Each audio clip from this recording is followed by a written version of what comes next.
So, welcome everyone.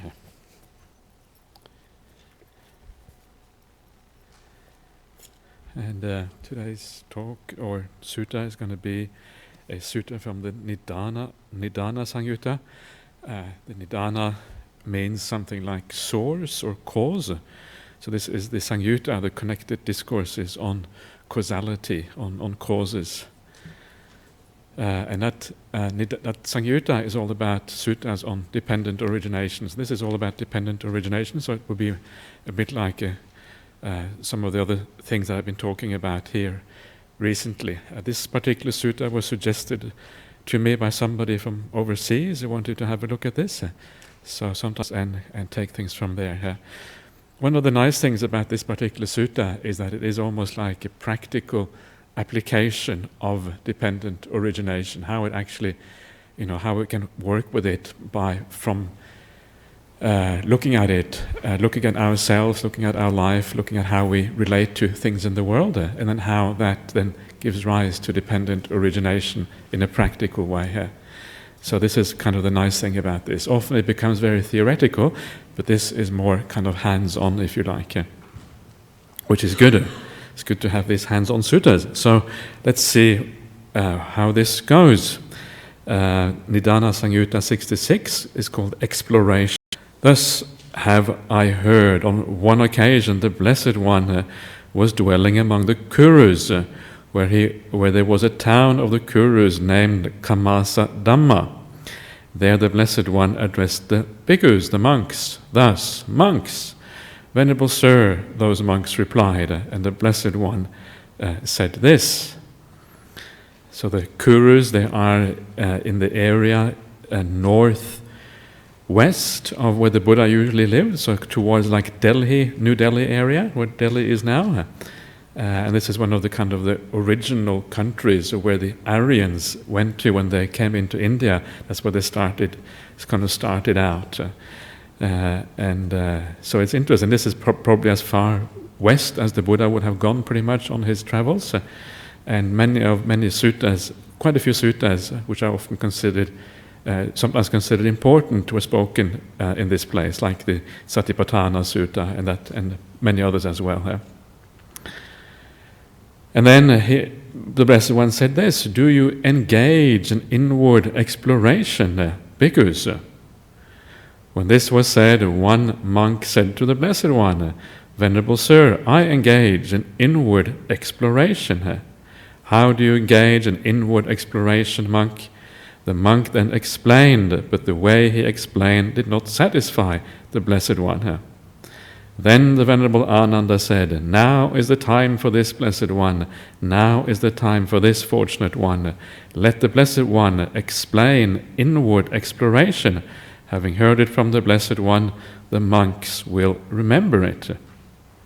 So how do you explore your mind? How do you explore your experiences in the appropriate fashion so as to make some progress in your understanding of the Dhamma, of nature, so to speak? Then listen and attend closely, Ananda, I will speak. Yes, Venerable Sir, the bhikkhus replied. It's interesting how the Buddha always says this, or very often says this at the beginning of his discourses. He says, listen and attend closely. Right? Basically reminding the monks or the lay people or the nuns or whoever is present that what is going to come now is important, right? This matters. This is something like deliver these teachings for you out of compassion for you, because I understand that you want to find a solution to the problems of life, so listen to it. This is for your benefit. And he often says that, and obviously it obviously has some effect, right? Otherwise he wouldn't say this. So it's good to keep these things in mind, I suppose. The Blessed One said this, here bhikkhus, when engaged in inward exploration, a monk explores thus the many diverse kinds of suffering that arise in the world, headed by old age and death. What is the source of this suffering? What is the origin? From what is it born and produced? When what exists does aging and old age and death come to be? When what does not exist, does old age and death not come to be. As he explores, he understands thus the many diverse kinds of suffering that arise in the world, headed by old age and death. This suffering has acquisition as its source, acquisition as its origin. It is born and produced from acquisition. When there is acquisition, old age and death come to be. When there is no acquisition, old age and death do not come to be. He understands old age and death, its origin, its cessation, and the way leading on that is in conformity with its cessation. He practices in that way and conducts himself accordingly. This is called a monk who is practicing for the utterly complete, for the cessation of old age and death. So here you can see that you can gather from this in the sense that we are coming to something like dependent origination, because we are talking about old age and death and suffering, which of course is the end point of the series of 12 links that you find in dependent origination. So this is the problem in life, right? The problem in life is the suffering, and very often the kind of the suffering that is immediately obvious to us, one of the most important ones obviously is death. The fact that all of this is going to come to an end one day. This is the most powerful type of suffering because it challenges so many of our attachments in the world. Right? So many of the things get challenged by death, so much more than just the external possessions, but many of our identifications, who we are as beings, is also related to this world, our status, our relationships with other people, etc. Our sense of self, or who we are, is very caught up in how we relate to things in this world. So because of that, it is the big in the world, and very often people are very reluctant to talk about the idea of death. They're very worried about that. And the interesting thing then, of course, if death is such a big problem because it challenges our attachments, then the source of the cause here that the Buddha explains, being the cause of all this suffering and aging, old age and death, is precisely acquisition, right? Acquisition is exactly those things that we own in the world. So it challenges all of those things that we own, that the ownership is the problem, really. One way of translating this word called here is translated as acquisition. The Pali word is upadi. Upadi can I like to translate it. It's not a literal translation, but it's a translation which captures the meaning, is the idea of ownership. Once you own something, then that is always going to be challenged by those big changes which will challenge that ownership and will show that actually there wasn't a real ownership there in the first place. You're just borrowing these terms. You have them temporarily, and then you have to give them up. So this word upadi is interesting here. This word occurs in the suttas, and the person who asked this question asked me specifically, how does it relate to the usage of the same sutta, of another sutta, Majjhima Nikaya 26. Majjhima Nikaya 26 is the Arya Pariyesana Sutta, the Noble Search, and it's all about the life of the Buddha. The Buddha tells his life story, how he is living the home life, and then one day he realizes that all of these things that he's owning in this life, all of these things, and he kind of enumerates the things. These are all called upadis. Cattle, the horses, and all the animals that they own, their houses, wife and children are included in that, right? Everything in this world that you are kind of acquisitions in a sense, that things that you have some degree of ownership towards. Here, ownership just means a psychological ownership. So when I say owning the wife and children, I don't necessarily mean literally owning them in a legal sense, but the sense that they are yours in a personal sense. So it would be the same thing for a wife owning the husband, right? It's a psychological state of mind, really. Yeah. So you have all these things, and the Buddha reflects, well, all of these things in the world, all of these things that I own, all these acquisitions that I have made over a long period of life, they too are subject to death, he says there. They too are subject to old age, to disappearing, to defilements, to exactly the same problems that I have. Right? So here I go out in the world and I grasp onto all this other stuff, all this stuff in the world, which itself is subject to all the same problems that I experience in my own life. And this is how he distinguishes what he calls the noble search from the ignoble search. The ignoble search is precisely the searching for things that can never give any lasting satisfaction, because they will always be challenged by the laws of impermanence. One day it will be ripped away from you. You have no choice in the matter. And then he thinks, why am I searching for all this stuff? It's difficult enough already. I am subject to all of these things, and I'm just compounding the problem by searching for more of this. This is crazy. And then he goes down the road of the noble search, where he's searching instead for the end of these things, the end of aging and death, the end of the problem. And this is how this relates to these things in the Noble Search Sutta. So the word upadi means all of the things that we feel in the world, that we own, right? All the things that we have acquired, and all your possessions, all the relationships you have, all of these things. But in fact, in this sutta, it is even broader than that. Because what upadi also means, of course, is also the acquiring of who you are as a person. The 5 khandhas, the 5 aggregates, the 5 things, the 5 aspects of personality. That I think is quite a nice translation maybe for khandha, the 5 aspects of personality, the 5, all these things inside of us that we hold on to, that we take to be ourself. So, and the 5 aspects of personality are just, all of those things that you identify with in your mind and your position, right? You are attached to that. You feel a sense of ownership. This is my body. You always talk about my body. These are my thoughts.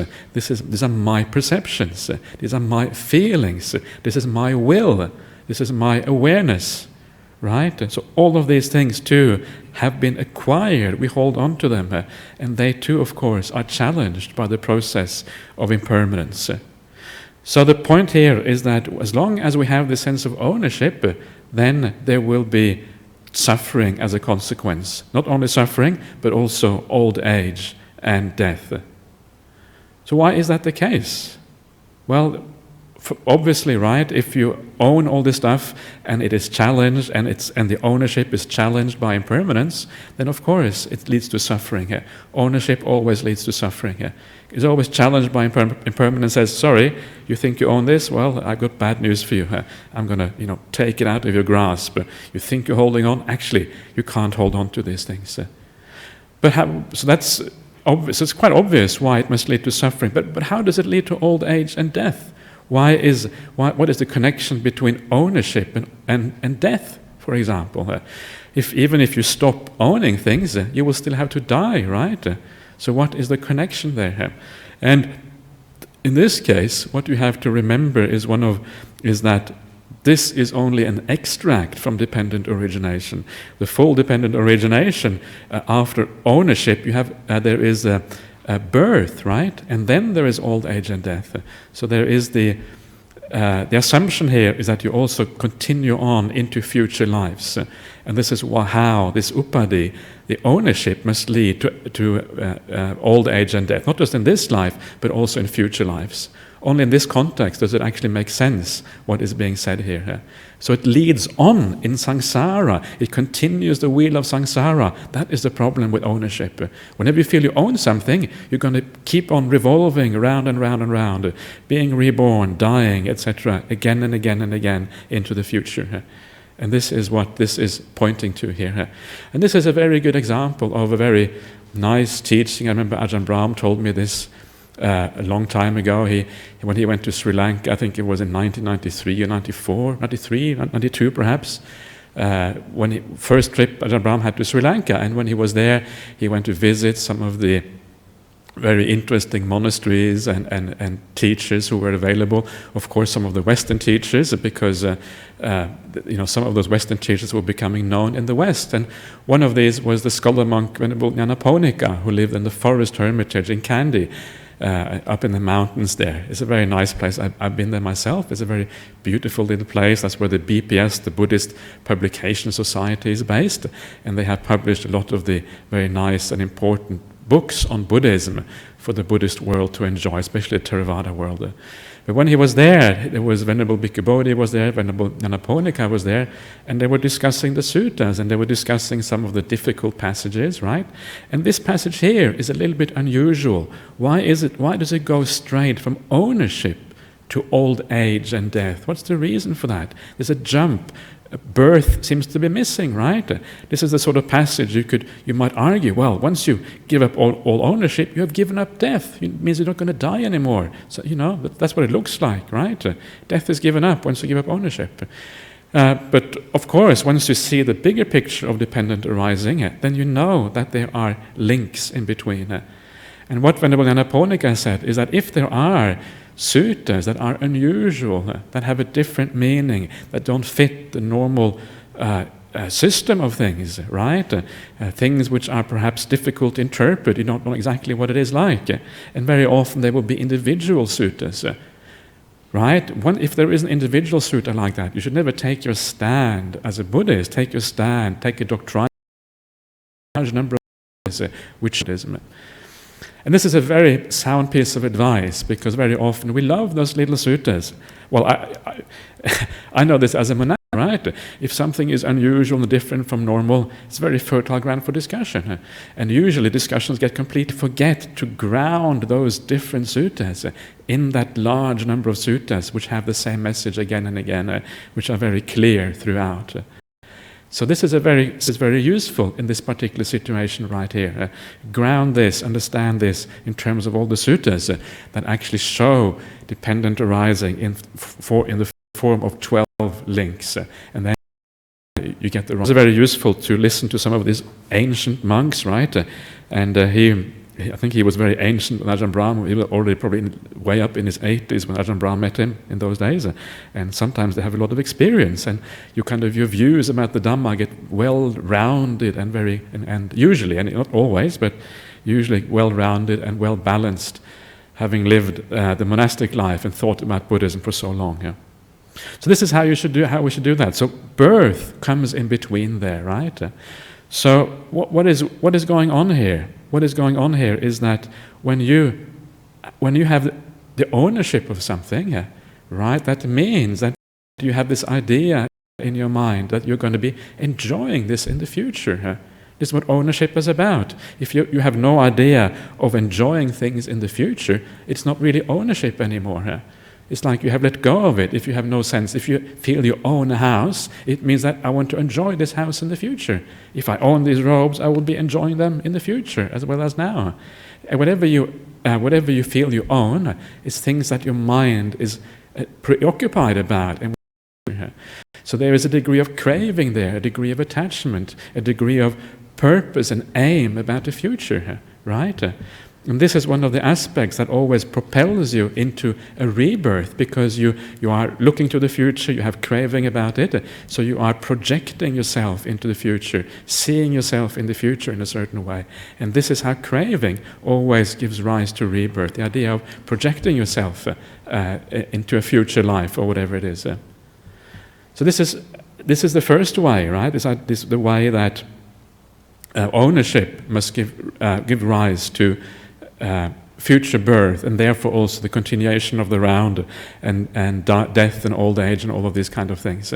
And the other way is that your ownership, depending on how it determines if you like, the level or the quality of your consciousness, of your mind.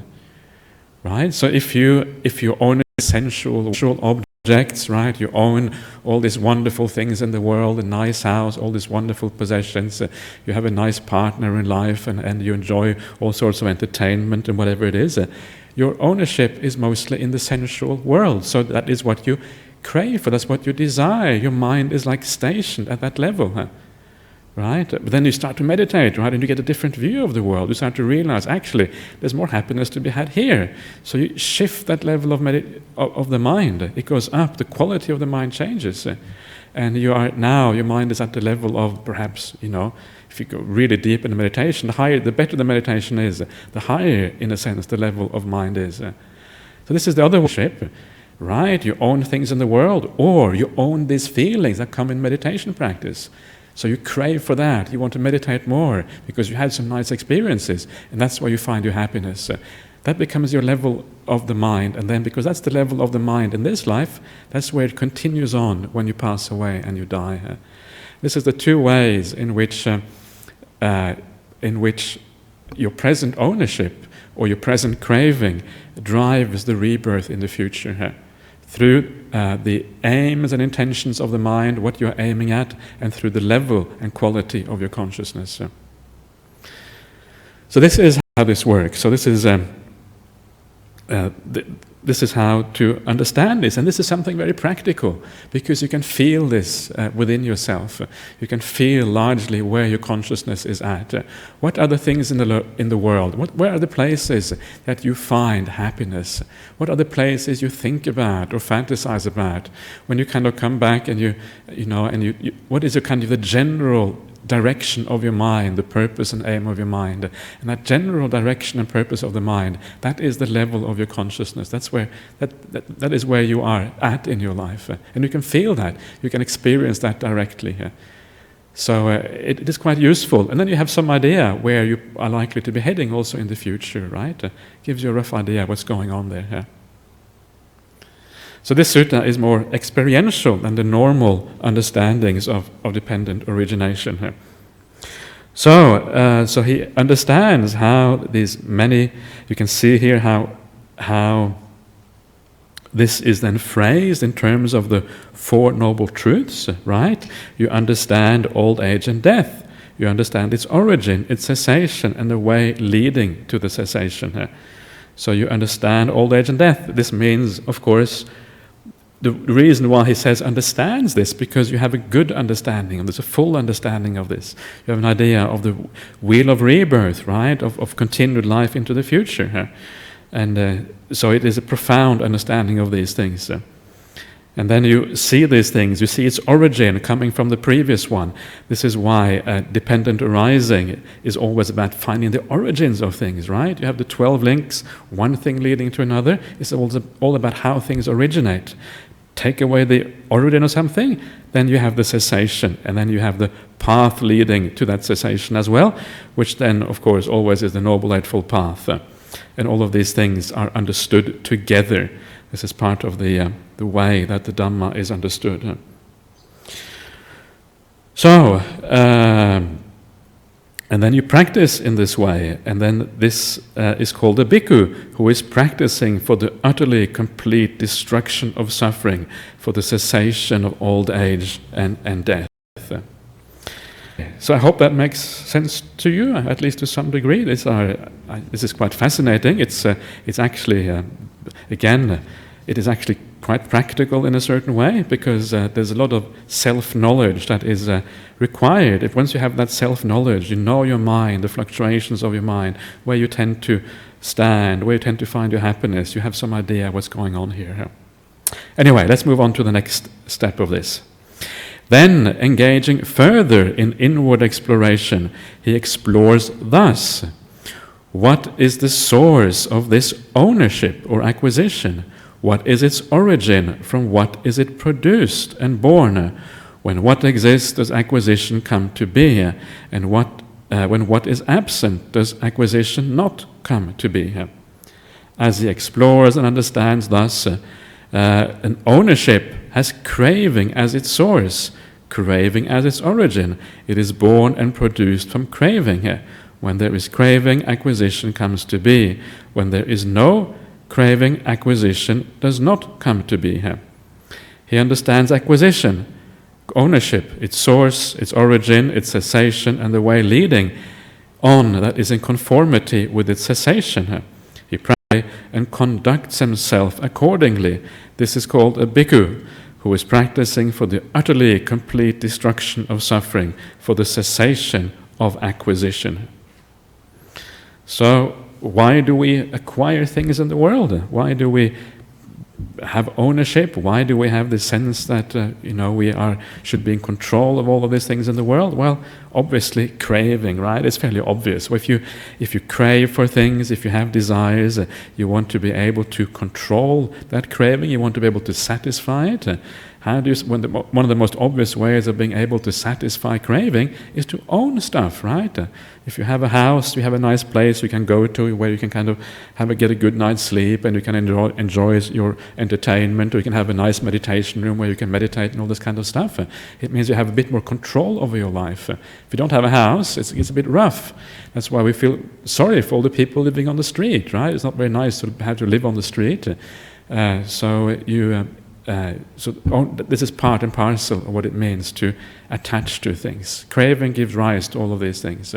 So you crave. That's why you get into partnership, right? That's why you get you get married, or you have relationships. It's exactly the same idea again. There is all of these things kind of revolve around the same thing. Yeah. So ownership, I think, is fairly obvious what is going on there. That craving and ownership go hand in hand. This is related to when you look at the ordinary way of dependent arising. Normally you have craving, which is tanha, pacchaya, upadana, right? Tanha is the cause for upadana. Upadana means like taking things up. Taking things up is very similar to the idea of ownership. You take something up, you take up becoming a Buddhist, right? You take up certain views, you take up living in a house. This is very, very similar to the idea of ownership. So upadana can be translated as taking up, or attachment, or clinging, etc. And of course, part of the things that we take up, which I didn't mention before, is not only all the material phenomena and also meditation practice, but it also includes such things as views, right? I'm a Buddhist. Buddhism is great. Buddhism is good. And hopefully that's true, because otherwise it's bad news, but it's still a view, right? Until you have it really clarified for yourself that actually it really is good. And it actually takes a lot of insight to see that fully here. But hopefully we're all on the right track. So these views too, we're owners really of our views, right? These are things that is part and parcel of our identity, who we are, who we take ourselves to be here. Okay, as usual, if you want to ask any questions as we go along, please feel free to do so here. Okay, then, having understood the cause of acquisition or the cause of ownership is craving, he goes on to the next one here. Then, engaging in further in inward exploration, he explores thus: when this craving arises, where does it arise? When it settles down, upon what does it settle? As he explores, he understands thus: whatever in the world has a pleasant and agreeable nature, it is here that this craving arises when it arises. It is here that it settles when it settles down. And what in the world has a pleasant and agreeable nature? The I has a pleasant and agreeable nature in the world. It is here that this craving arises when it arises. It is here that it settles when it settles down.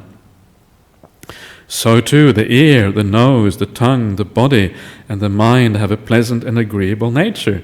It is here that this craving arises when it arises. It is here that it settles down when it settles down. So craving arises depending on the agreeable things in the world. Right? Again, very obvious. We can see this happening in ourselves all the time. Where are your cravings and what do they relate to? For some of you, maybe they relate to meditation practice. Some of you may probably had some nice meditation experiences. And then the craving comes for that, right? And then because you get craving for that, it doesn't come back again. Craving stops you, hinders you from getting that meditation experience back. Craving becomes the problem in those kind of situations. We always crave for those things that we think are going to give us happiness in life. And I think it's very, very obvious that is the case. But normally when we're talking about the agreeable and pleasant things in life, we're talking about individual things, right? I like chocolate ice cream, or I like this kind of movies, or I like, whatever it is. But here they actually talk about the actual senses themselves as the areas of craving. And it makes fairly good sense, because it is the senses that give you access to that world. You see something beautiful. I sit now and I look outside. It's actually quite beautiful out there. You see the park and you see all the trees outside. And it is that, the eye, which gives you access to all those beautiful sights. And because of that, you get attached to the eye. The eye itself is regarded as agreeable because it gives you access to all those agreeable things. Visual experience always comes through the eye. So the eye, therefore, is agreeable. The eye itself is not really agreeable. It's kind of neutral, right? The eye is just there. I don't know if it makes any difference in itself. But the experience that you acquire, of course, is important. And that's why you attach to the eye, right? As a consequence of that. So the eye is important. And the same thing with the other 5 senses, including the mind being the large one. That's where you get those meditation experiences mediated through the mind. And of course, those 6 sense spaces is everything here. There isn't anything apart from that. So when the Buddha here says that craving arises in regard to these 6 sense spaces, the whole world is included. Everything is included in that. Nothing is left out. So if you understand that entire world of the 6 sense spaces, and you understand that there's nothing there really that should be craved for, that only then does really craving stop. Another small point here is that this sutta, it talks about craving only in terms of the positive feelings, right? In terms of what is agreeable and what is pleasant in the world. And of course, that is where most of the craving arise in terms of those things that we want. And these are the things which have a sense of meaning, that we're pursuing the pleasant stuff. And this is what really, in the end, is the most important aspect of craving. But craving can also arise in terms of the unpleasant things. We want to get rid of the unpleasant things. So that can also be part of it. It's not mentioned here because that doesn't really drive your life so much. Life is more driven by searching for the pleasant. So if you have something unpleasant, for example, often it means that you move towards what you think is nice instead. You're feeling a bit depressed, and because you're feeling depressed, you go and have something nice to eat or something like that. And it doesn't really get rid of the depression. It's just a little band-aid on at that time. If you feel depressed, what should you do? You should rather do something which lifts up the mind, right? And something which is more powerful, has more spiritual uplift, like doing something nice, doing something kind, doing an act of charity somewhere. And I remember there was some research done on that, which I read about many years ago, that actually said that some people do that. When they feel down, they feel depressed, their strategy to overcome that is to go out and do some act of charity, an act of kindness somewhere. There's a lot of wisdom there already. People have really understood where real happiness is to be found. The vast majority of people haven't understood that, and they just go and have a nice ice cream or something, and it makes them more depressed afterwards because then they get a bit fat as well at the same time, and it's really kind of has a bad kind of double effect. Anyway, so that is how dependent origination is expressed in this particular sutta. And that's really all there is to it, right? It's very interesting here, this very short and simple explanation of dependent arising, dependent origination.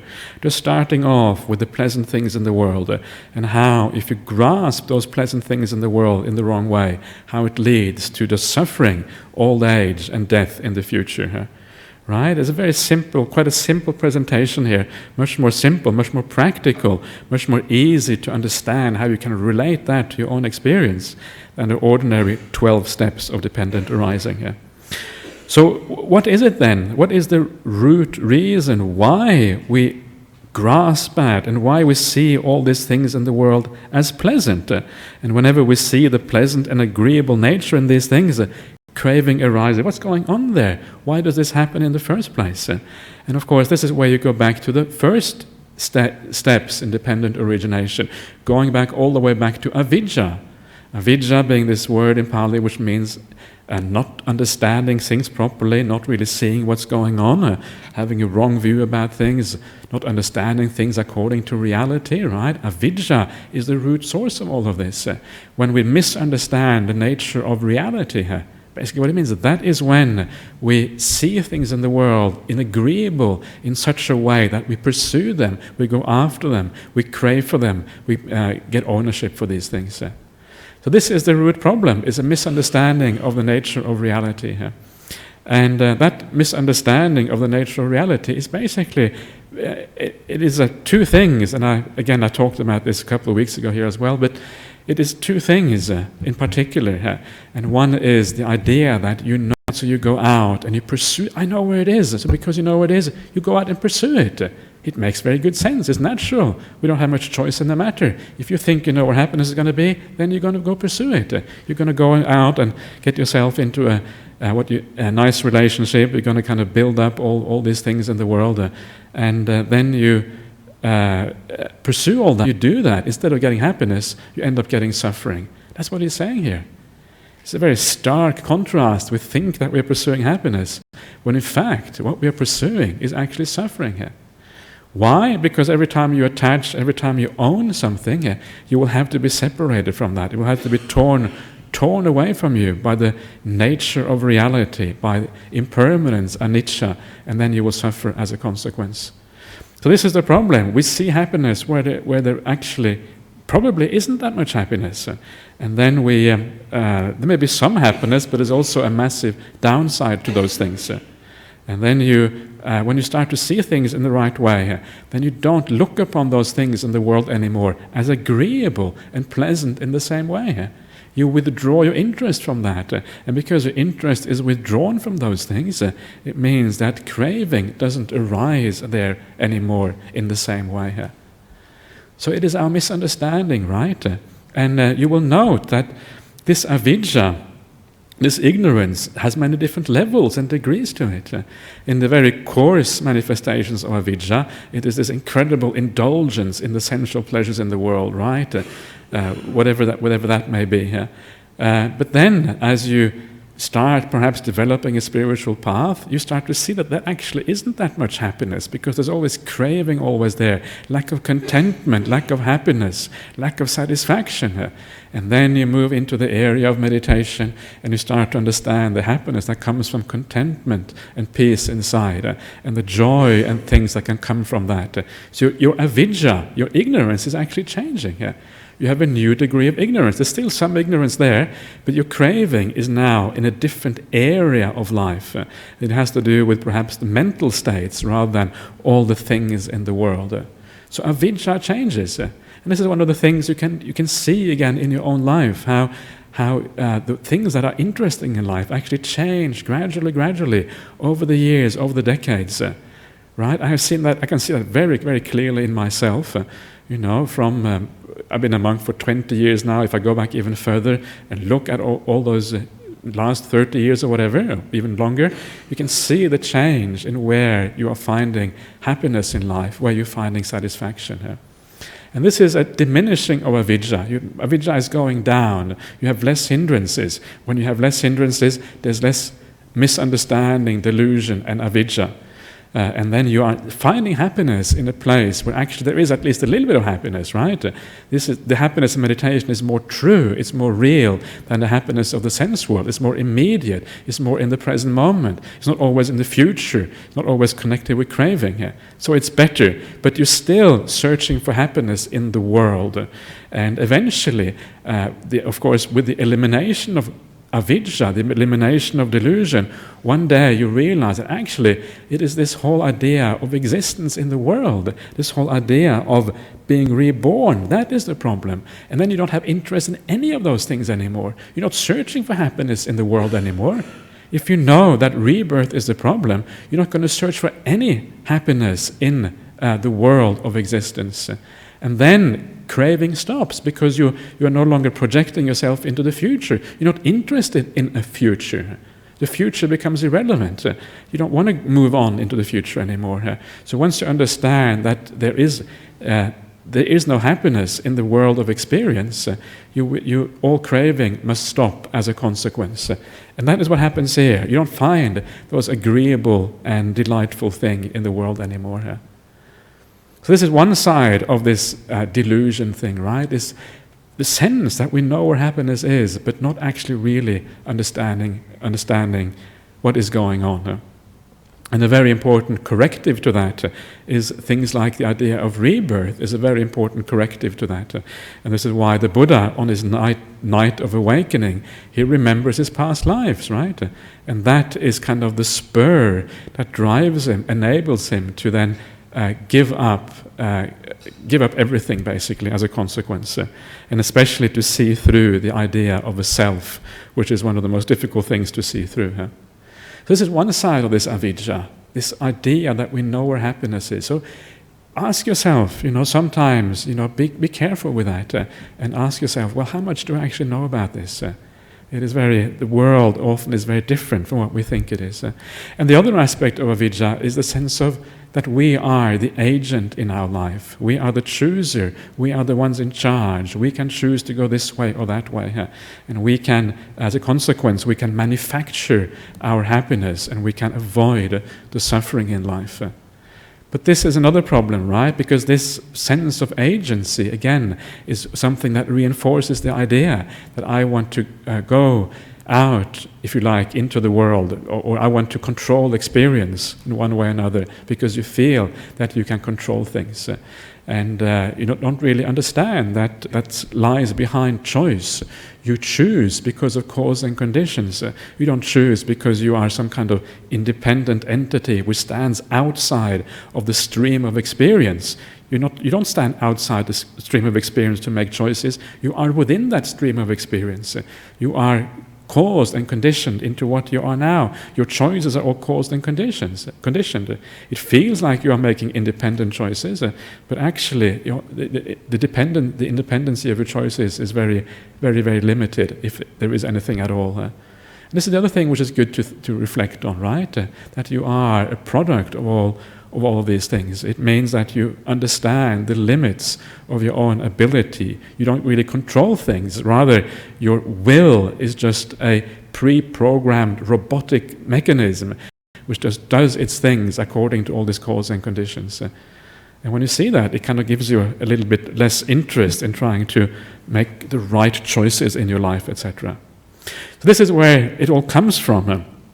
And when you do that, you start to no longer find that interest. You don't no longer see things as agreeable and pleasing in the same way, and you actually become interested in calming down the will, calming down the choice. If choice can't give you any happiness, if the go around choosing in the world doesn't really get you anywhere, then calming down the will and becoming peaceful in meditation starts to become a very beautiful proposition as a consequence.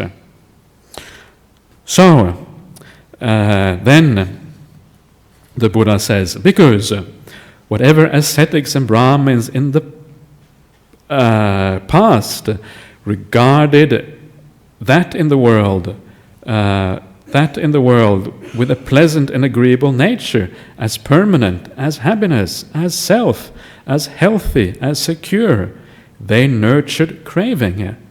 In nurturing craving, they nurtured acquisition or ownership. In nurturing acquisition, they nurtured suffering.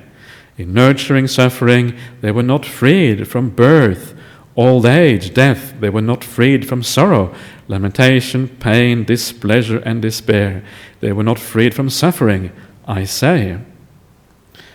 Right? So, whatever ascetics and Brahmins in the past, ascetics and Brahmins, Samana Brahmanas, the idea here is that if you are a real a Brahmin was the highest caste those days in India, or actually maybe not, but it was, they were the priesthood or whatever. But to be a real priest or a real ascetic, somebody who has really practiced the spiritual life in the right way, meant that you had actually found a solution to the problems in the world, right? So a real Brahmin would be somebody who had actually understood this process and had abandoned suffering as a consequence. This is how the Buddha takes on the terms, takes on the ideas that existed in India at the time, right? The Brahmin idea, the hereditary priesthood that existed. Well, he says, well, actually, you don't become a Brahmin by birth. You become a Brahmin through your practice, through how you see the world. So it takes that world and gives it a new meaning. And this is how the Buddha often works with language, the language that was available at that time. So he kind of changes the meaning. And the same thing, of course, with the samanas. There were lots of ascetics walking around India and not really getting anywhere in the practice. But the real ascetic, the Aryas, the noble ones from Buddhist point of view, these are the ones who look at the world in this way. And here you see this idea I was talking about ignorance, right? It is mentioned right here. It is this regarding those things in the world that have a pleasant and agreeable nature. You regard them as nitya, permanent, nitya, reliable, right? They are reliable. They are things that you can that are available for you if you want them. You forget that they actually are impermanent, that they're going to be taken away from you. And this is one of those. So this is one of those core things. We need to remind ourselves all the time that these things are unreliable, they're uncertain. We don't know what's going to happen to them. We don't know if they will be taken away from us, because we tend to forget that. And this is one of the problems in life. We lose that perspective, and you have to remind yourself over and over again to keep that perspective in mind. And these other things, they're happiness, right? This is, of course, related to the idea of permanence. If you can control something, it is a source of happiness for you. It is something that you can rely on. It's a reliable source of happiness. If it is impermanent, of course, it's not going to be that. It is a self, again, very related to the same idea, because the things that you can control, the things that you can rely on, are precisely those things that the self, either it is the self or it is owned by the self. The self can control that. Again, it's the idea that we are the controller in the world. There are certain things that we are in charge of, especially those things that we think we own. That's what ownership implies, right? It implies being in charge of things, being in control of things. And the Buddha says it's actually not, that actually doesn't happen here. It is healthy and secure, right? These are just other ways of looking at these ideas. Secure, right? Something you can rely on, you can relax, and you feel good about it. Health, right? Being health is the highest gain, as it says somewhere here. You want to have healthy. So when you look at those things in this way, and this is exactly what avijja is all about, ignorance, delusion, lack of understanding, when you do look at them that way, then you nurture acquisition, because then acquisition makes sense. Right? If you can control things in life, if you are in charge, if things can give you a reliable sense of happiness, then of course you have to acquire those things. It makes perfect sense. It's a perfect logical thing. So again, the only way you can get out of that is to try to remind yourself that maybe this isn't quite so. And once you start to get into the Buddhist framework, I think it's very obvious that these things aren't the way the way we normally think of them. And of course, when you nurture that, I forgot craving, I think. When you nurture and when you nurture acquisition, you nurture suffering. This is kind of powerful. This is so contrary to anything that people will ever tell you. People's life is all about acquiring things. Right? We acquire not only the physical stuff, it's about acquiring a sense of self, a sense of who we are, a social status, an academic status, relationships. Everything almost is about acquiring stuff. Almost everything in our lives is about that. And so it's so contrary to the way we look at things as a Buddhist, the way the Buddha looked at things. All that acquisition, whatever it is, on the mental level or on the physical level, leads to suffering. Right? It's a very radical statement when you think about it. It's very hard to kind of take it on board fully. And of course, you probably can't. It's very difficult. You have to be an Arya to do that. But you can gradually start to unwind this, gradually. And you can start to walk up the ladder of acquisition. Instead of acquiring all the core stuff that you know is going to be problematic, you can start acquiring some of the more refined things, right? Do a bit more, acquire sila. Become one who owns your virtue, owns a beautiful character. That is already a much better type of ownership than the ownership of all the things in the world. So have it a little bit of, it's okay to have a little bit of pride about your being a good person, right? You're doing the right thing in the world. It's okay to have a little bit of pride of that. We cannot avoid having some degree of pride anyway. So because of that, make sure you are proud about things that actually work, that actually get you somewhere. So it's okay. And then you acquire that. That becomes your acquisition, and you guard that. And you take it further. You develop your mind as well, and you become someone who develops a beautiful mind in your life. This is a beautiful mind, and it feels so pleasant. And one of the things that you realize is that as you acquire something more refined, something more beautiful, there is less craving associated with that. The really coarse and powerful cravings are quite low, and they are not very... you can feel that there's something very wrong with them. They have this kind of hunger inside, this hole inside. You feel like something is missing inside of you in a very powerful way. As you climb this ladder of things, that hole inside starts to diminish and becomes less. The craving is less. You feel more satisfied and content with life as a consequence. And one day, when you get into a really deep state of samadhi, that sense of lack, that sense of not being fulfilled is completely gone. Wow! Completely fulfilled, right? What an amazing thing that is when you feel completely fulfilled. No more craving, nothing to search for. The present moment is all that matters. If you are completely fulfilled, you don't want to go anywhere in the future or the past. You don't want to search for anything else. Wow, what a wonderful thing that is. And then that becomes, in a sense, your acquisition, right? This perfect moment right now. And that becomes then part of the problem, because then you try to acquire that, and then that leads you slightly astray. But at the very least, you're heading in the right direction. You're acquiring things that are more and more refined, until one day you can see through the whole thing of acquisition and abandon all of it, and it's all gone. And that, of course, is the day when you become a stream enter, and you think, whoa, it's all just nonsense. It's much better to abandon all that. And then you feel vastly much better as a consequence. People think that being a stream enter must be so much suffering, have to give up everything. No, it is a lot of happiness, obviously. And this is the kind of the paradox here. So, that's how it works. If you nurture acquisitions, you are nurturing suffering. So don't nurture those acquisitions. Move up the ladder of more refined acquisitions. And as you do that, you are de-nurturing suffering. What is the word for denurturing? Starving, perhaps. Starving suffering, right? Taking away the fuel, taking away the nutriment for suffering. You're starving it of fuel, and gradually it declines.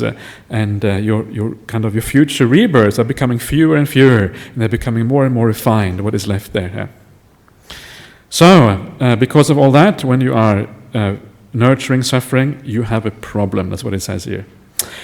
Okay, then the Buddha goes on to say, whatever ascetics and Brahmins in the future will regard that in the world with a pleasant and agreeable nature as permanent, as happiness, as self, as healthy, as secure, they will nurture craving.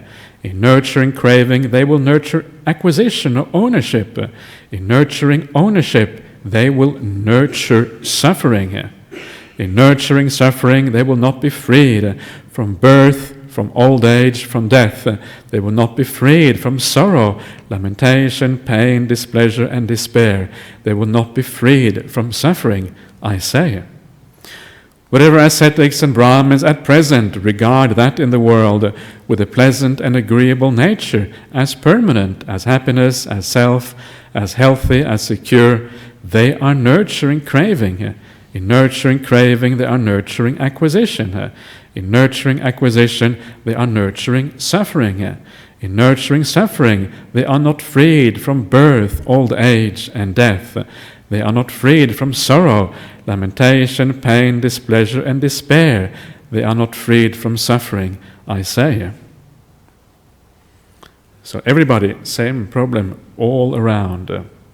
Suppose, monks, there was a bronze cup of a beverage having a fine color, aroma, and taste, but it was mixed with poison. Then a man would come along, oppressed and afflicted by the heat, tired, parched, and thirsty. They would tell him, "Good man, this beverage in the bronze cup has a fine color, aroma, and taste, but it is mixed with poison. Drink it if you like. If you drink it, it will gratify you with its color, aroma, and taste. But by drinking it, you will meet death or deadly suffering." Suddenly, without reflecting, he would drink the beverage. He would not reject it, and thereby he would meet death or deadly suffering. So this, again, how the Buddha always underlines what he says by similes.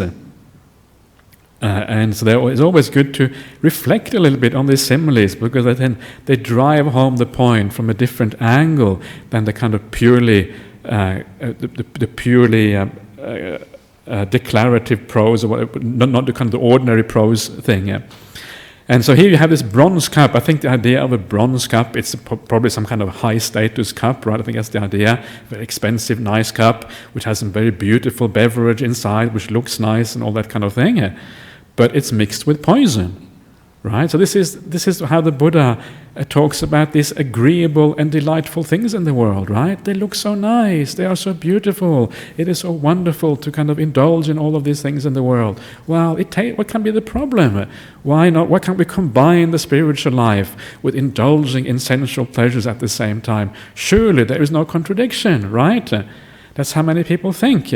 And of course, the point here is not to enter upon some kind of super ascetic practice. The point is just to remind ourselves that there is a problem here, and then gradually the mind can emerge from that if we remind ourselves.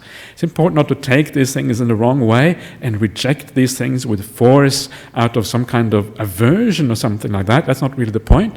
But the point is that if you understand it, the mind will naturally disincline a little bit from that. And then when it disinclines from that, you find that it actually helps your meditation practice, right? So once you distance yourself a little bit from those things, because you start to understand the problem, your mind inclines more to meditation already. So this is what really this is about. It's a kind of a natural process. Don't think of it as something forceful that you have to do. So it looks so beautiful, right? But it's mixed with poison. And the poison that is mixed with is the poison that leads you on to future lives endlessly. Now going up, now going down, now suffering a lot, now being a bit more happy. This internal wandering on, pointless, aimless wandering, which doesn't get you anywhere. So this is the thing. And then this man comes along, right? He is oppressed and afflicted. Man or a woman, or anybody for that matter. Afflicted by the heat, tired, parched, and thirsty. And this is the feeling that we have wandering around in samsara. We are thirsty. We crave for things, right? The word tanha, actually a strong form of craving. I must have something to drink now. I'm thirsty here. This is what craving really is. It's kind of a thirst inside of us. And this is how we lead our lives. We're wandering around. We are suffering. We are parched, right? We feel hot. Craving makes you feel hot. And you are thirsty, and you're looking for some kind of satisfaction, wandering around in the world. And then, while you're doing this, you come across this bronze beverage having all these nice things. And you think, should I drink this or should I not? That is the question. And then they would tell him.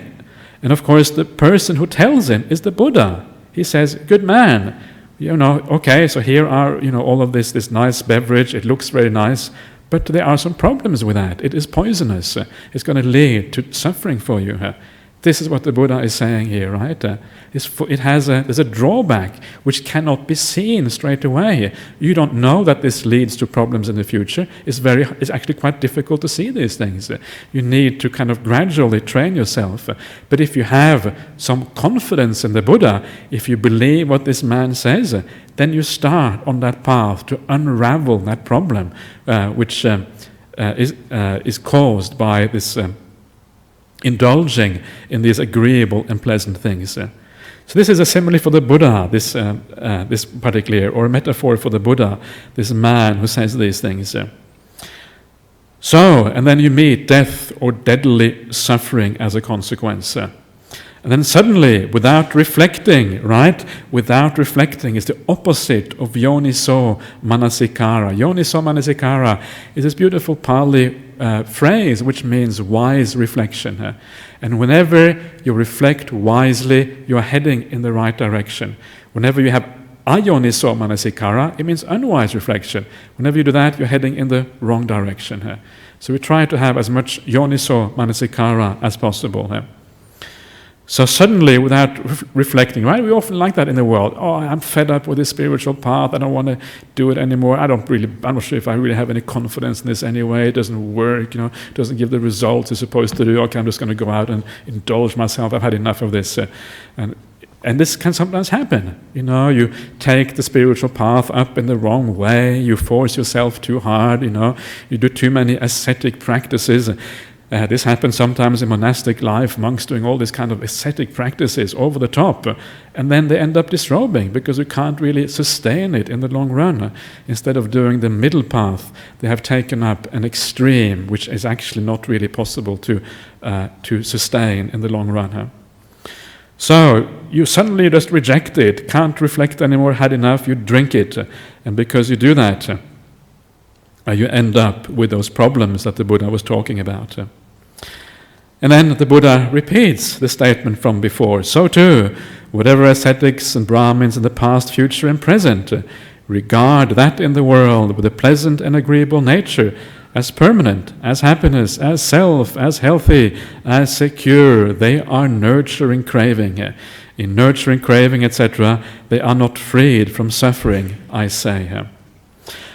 But bhikkhus, whatever ascetics and Brahmins in the past regarded that in the world with a pleasant and agreeable nature as impermanent, as unreliable, as uncertain, as not really there for you when you want it, as suffering, as non-self, as a disease, as dangerous. Bhaya means like dangerous, fearful perhaps as well, because fear and danger often go together, but it's dangerous stuff.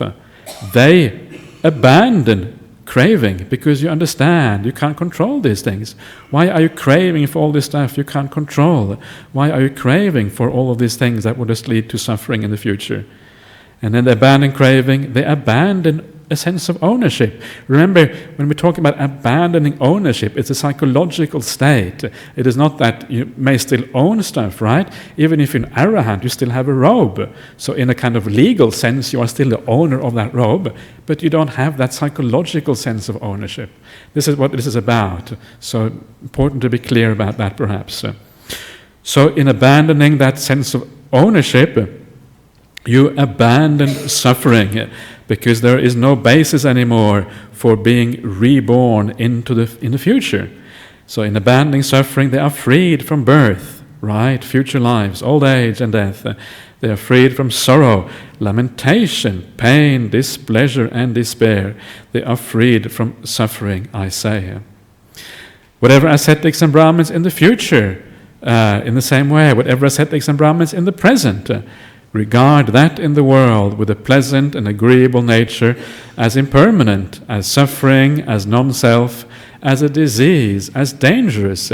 They are abandoning craving.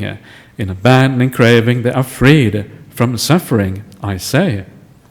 Suppose, monks, there was a bronze cup of a beverage having a fine color, aroma, and taste, but it was mixed with poison. Then a man would come along, oppressed and afflicted by the heat, tired, parched, and thirsty. They would tell him, "Good man, this beverage in the cup has a fine color, aroma, and taste, but it is mixed with poison. Drink it if you wish. If you drink it, it will gratify you with its color, aroma, and taste. But by drinking it, you will meet death and deadly suffering." Then the man would think, "I can quench my thirst with water, whey, porridge, or soup, but I should not drink that beverage, since to do so would lead to my harm and suffering for a long time." Having reflected, he would not drink the beverage, but would reject it, and thereby he would not meet death or deadly suffering. So here we have the same idea again. The person who is oppressed by all the things in the world has a need to find something to quench his thirst, to satisfy his craving, and he finds an alternative way. Instead of taking the poisonous route with that delicious, nice, sensual thing, he takes something which is much more neutral, just ordinary water, right? Just enough to satisfy the worst kind of craving. And of course, part of this, of taking the ordinary water, part of that is, and the whey and the porridge and the soup, these are more neutral things that are not very delightful, but they are enough to keep you going. And then you continue your practice through the meditation practice instead, by abandoning craving completely, and then finding that fulfillment inside that you wanted to find, that craving wanted to find for you all along, but that it can never actually fulfill. Craving is like this liar, right? It's one of the great ways of regarding craving. It's a liar. Craving tells you, if I do this, I will be satisfied. If I go there, I will be happy. And if you watch carefully, you will see after a while that craving never tells you the truth. Craving distorts the reality. Craving says one thing, the reality is something else. So because that craving says you will be satisfied, no, the only way of satisfying craving is actually to abandon it in a completely different way and finding that satisfaction inside of you instead. And then you are no longer drinking that poison. You abandon the poison. And when you abandon the poison, you get good results instead. So too, bhikkhus, whatever ascetics and Brahmins in the past, in the future, and at present regard that in the world with a pleasant and agreeable nature as impermanent, as suffering, as non-self, as a disease, as dangerous, they are abandoning craving. In abandoning craving, they are abandoning ownership. In abandoning ownership, they are abandoning suffering, old age, and death. And they are freed from suffering, I say.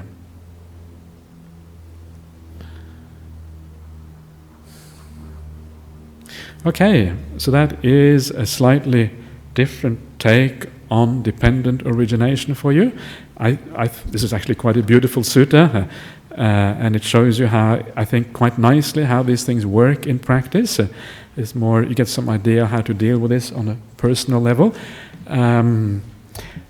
Anybody have any questions? Or is it fully grasped, fully understood? It's sometimes you don't know exactly what to ask, right? You hear something and you're kind of scratching your head. But of course, a lot of the understanding is just gradually allowing it to become deeper and deeper and seeing these things. Anybody want to ask? Chris? Yeah. Wondering, how does that gel with the Buddha's teaching of not being scared of the bliss of meditation and not being scared of being addicted to the bliss of meditation? Okay, so I can Okay, so how does this gel with the teaching of not being scared with the bliss of meditation and happiness of meditation? Because if you're not scared, you will presumably crave, and then you will become an owner, and then you will kind of lead to rebirth. That's basically what you're suggesting, right? Well, the way it gels is that this is what I was talking about, the ladder of acquisition, right? The degrees of acquisition. Your ownership actually you have to own things. This is the problem of the sense of self. The sense of self must own stuff. That's what it does. There are things, you identify with certain things, and those things you identify with, either they are you or you own those things to some extent. This is starting out with the 5 khandhas.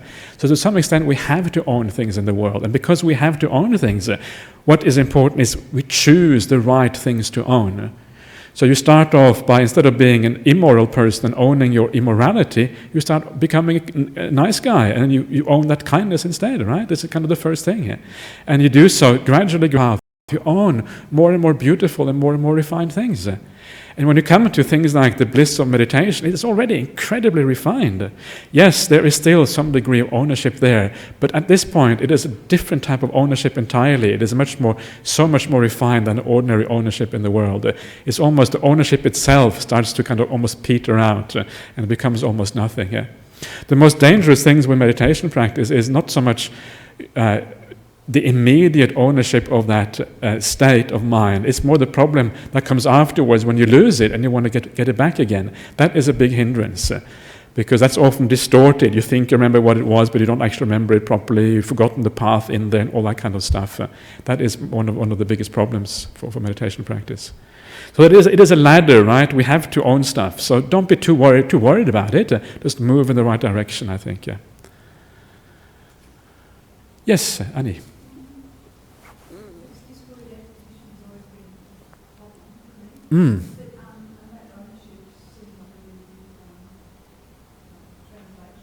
Yeah.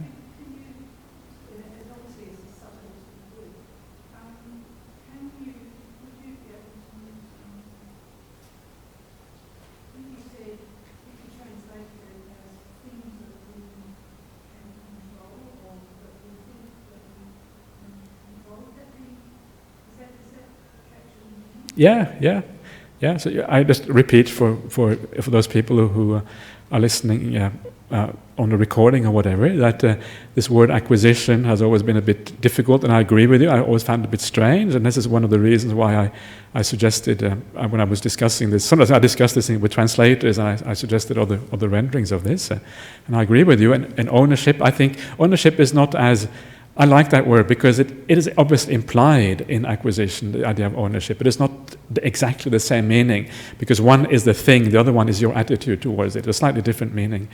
But one of the ways is you can just call it possessions, right? That's what a simple way of looking at it. Your possessions in the world, acquisitions, is a similar kind of idea. So the things that we can control are precisely the things that we want to possess and that we think we possess in the world.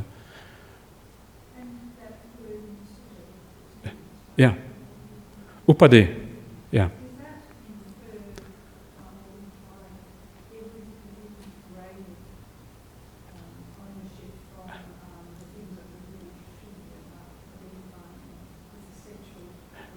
Yeah.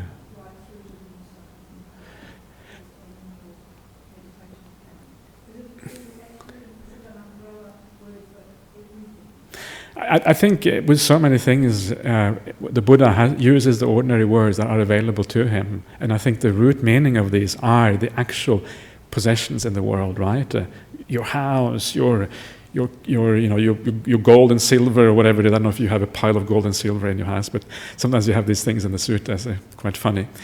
But so the ordinary possessions in the world. But I think in the Buddhist idea is that you expand that, because the Buddha obviously, because of his more profound understanding of reality, and because he had to use existing vocabulary, he often had to expand that vocabulary to include new ideas and new meanings. So for him, that ownership also includes all of what we are, right? The ownership of this body, of this mind, all of this kind of stuff as well. Yeah. Okay. Anybody else would like to ask anything? John? No? You just look. Oh, you just yeah. Okay. I think everybody seems to be happy. So yeah, please bring it up. Yeah. Thank you. Okay. Okay. So this is from Russ from Hawaii. Russ, I know Russ from online. So hi Russ, how are you? Nice to have you here. And he asked the following question: how should a layperson who is unable to ordain in this lifetime practice so that in the next rebirth he or she can continue the practice that leads to liberation? Thank you, Bhante. Well, you do exactly the same thing, right? You do exactly those things that lead in the right direction. The Noble Eightfold Path is what it comes down to. The more firm your foundation is in this lifetime, the more likely it is that you will continue practicing the right way in the future. I always like this one sutta, which I thought was quite interesting. When I read it a while ago, I think actually it was John Treasure who brought this sutta to my attention at one stage. And this sutta was exactly this kind of question came up. How can I ensure that I will kind of continue my practice in the future? And the answer was that what you should do is get a good understanding of the Buddha's teachings. This is kind of the main thing here. Really understand what these teachings are about. Right? And you have to be very careful here, because the understanding of the Buddha's teachings, they can be delivered in many different ways. They can be delivered by a teacher. Right? Any teacher. People often take ordinary people in the world as their teachers of whatever. Or they can come from the Buddha. Now, if you hear a teaching from some teacher somewhere, it's often idiosyncratic, it's delivered in a certain way, and it's not always clear exactly how it gels with the Buddha's teachings. And then when you get reborn in a future life, you may not be able to recognize that as easily as the Buddha's teachings. So one of the best ways to ensure this is actually to make sure you have a very clear understanding of the real teachings of the Buddha. And then when you get reborn in the future life, and it's very nice in this sutta, it says you get reborn in this Deva realm, right, together with all these gods, you have a good time, you're enjoying yourself, and then one day this other god comes along and he's reciting something, right? And you think, wait a minute, I know that, right? You're kind of enjoying yourself in the godly realm, and somebody reciting some verse or something, and you think, what, I've heard this before somewhere. And then you gradually remember, actually, this is what I learned as a human being, right? I was down there listening to, reading the suttas, for myself, and this is what I was hearing. And then you get you get drawn back into the Dhamma, even as a Deva, right? Because you remember what actually life really, you remember the truths of these sayings or whatever. So this is the idea. So you do your very best, but of course your ability to recognize the Dhamma and to continue practicing also depends on your state of mind. So the more developed your mind is in this life, the more ability you will have to take them on board and continue in the future life. So whatever you do in this life, the further down the path you can go, the more you can do to get there, the better it is. So just do all the good things, right? Remember, at the end of the day, it's all about purifying yourself, purifying the mind, removing the hindrances, removing all those things that block you from seeing things in the right way. The Visuddhi Magga, the Noble Eightfold Path, not the book, the Noble Eightfold Path, that is what it's all about. So look inside of yourself. What are the defilements? What are the problems in your life? What are the things that you have to get rid of? And then gradually move in that direction.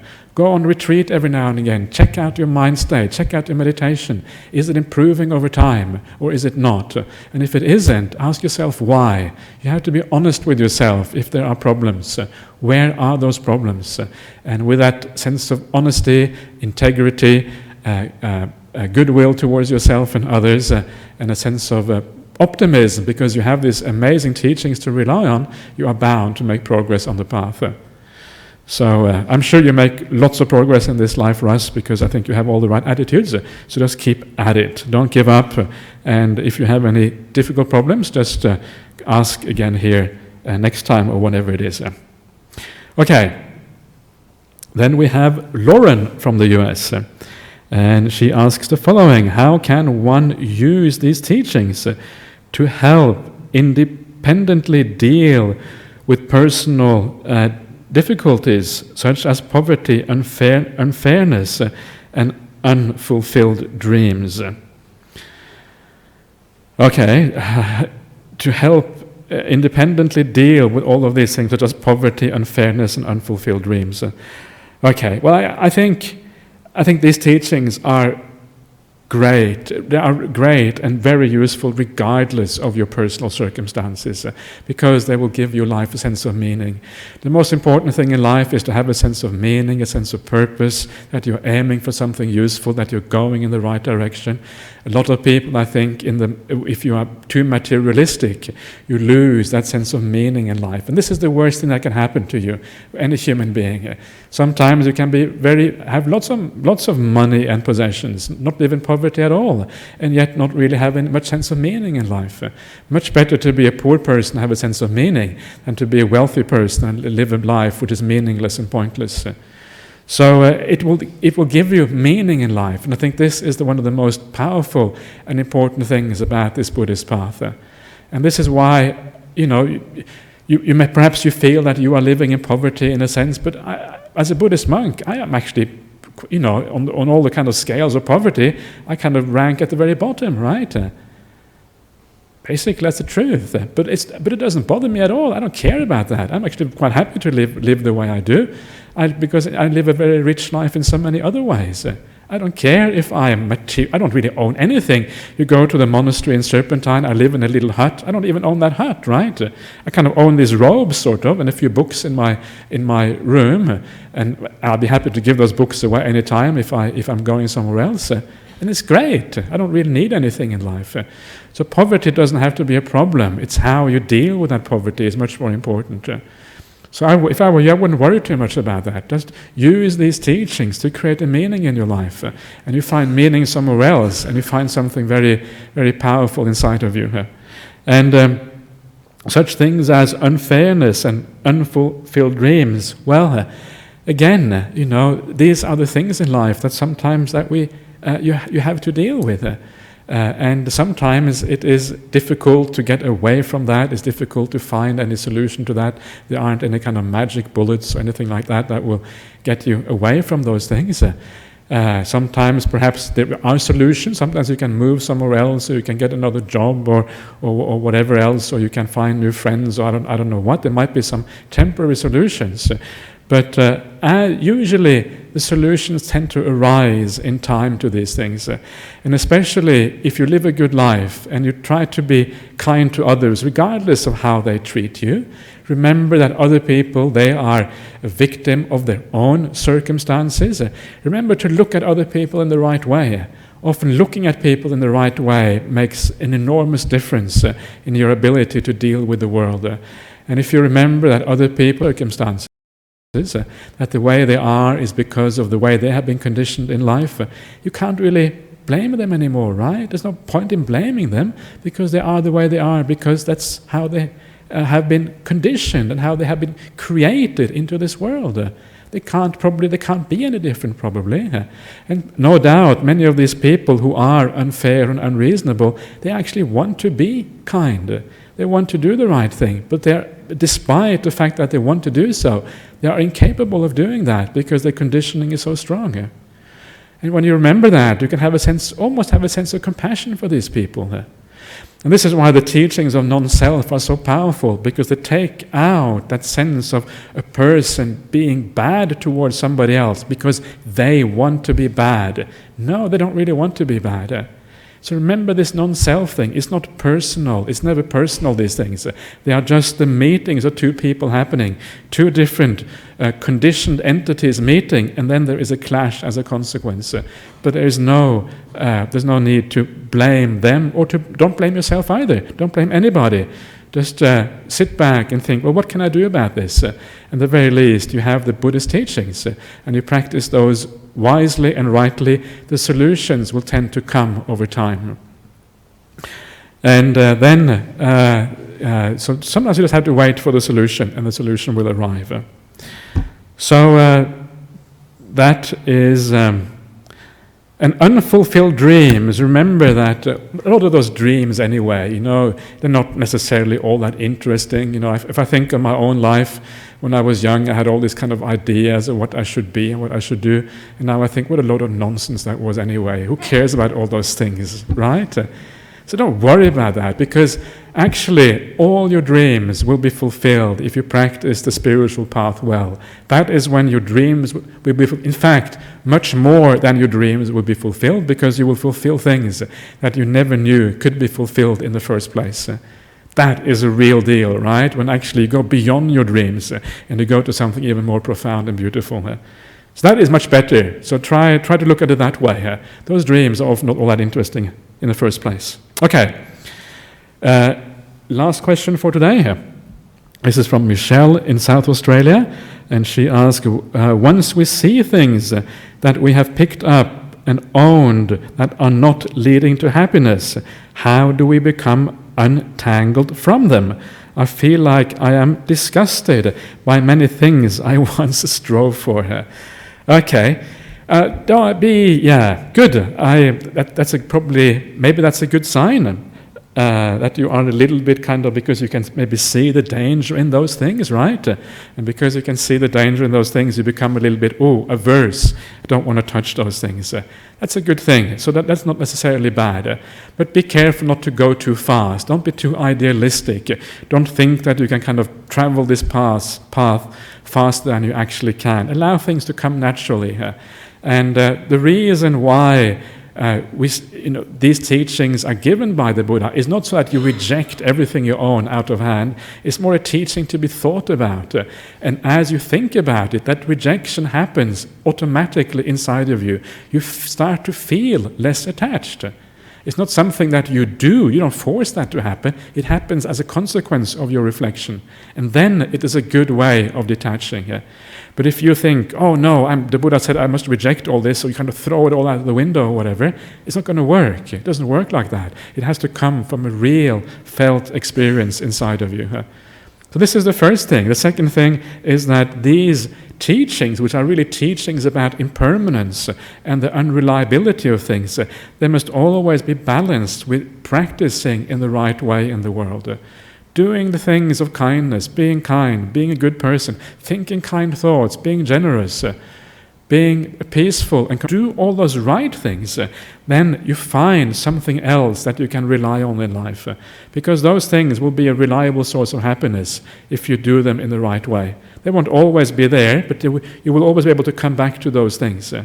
So when you get, on the one hand, you remind yourself of the impermanence and the danger in acquisitions. On the other hand, you build up happiness somewhere else. When you have that beautiful balance of these two things going together, they support each other. And when they support each other, you're lifting yourself up and you're heading in the right way. So be careful. Sometimes people get too idealistic about the spiritual path. Right? Yeah, okay, I'm going to follow the Buddha's word straight away. And they think that kind of, you can become an arahant overnight. You can't become an arahant overnight. It takes many nights. So, so that is... So anyway, I hope that helps for you. Anybody else want to say anything here while you are here? While we are here, while you have the chance? Everybody content? Yeah? Great. Okay, let's pay respect to the Buddha Dhamma Sangha.